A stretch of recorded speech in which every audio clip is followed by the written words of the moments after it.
喺健身邊呢，有保協執委會理事曾繼紅噶。市面上面呢，保險理財產品種類都幾多噶，一般消費者大多數都仍然係依賴保險理財顧問嘅意見作為參考。但係究竟邊個先至係大家要揾嘅保險理財顧問呢？應該點樣揀呢？咁啊，根據保監署嘅資料呢，香港人壽保險從業員呢，而家登記人數呢都有4萬幾人。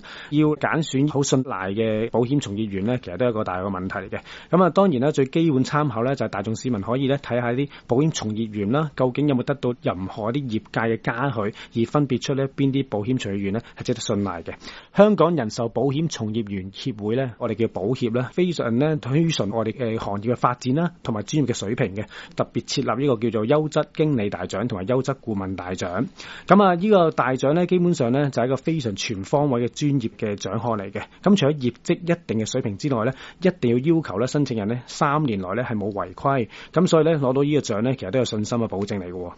我哋點樣知道邊個獲得獎項呢？保協呢，其實喺呢個報章啦同埋網頁呢，都有加許呢啲得獎名單嘅。咁同埋呢，喺保險從業員呢，喺卡片上呢，都有印有呢啲優質顧問大獎嘅標誌。咁所以呢，你除咗可以睇保險從業員嘅卡片之外呢，都可以遊覽我哋保協嘅網誌呢，都會知道得獎嘅名單嘅。咁如果你身邊保險從業員呢，有呢啲咁嘅優質服務呢，你可以呢，不妨鼓勵下佢呢，參加呢個殊榮。咁呢，詳細情況呢，你可以喺保險嘅網誌呢可以睇到嘅。保險嘅網址呢，就係 www.luahk.org。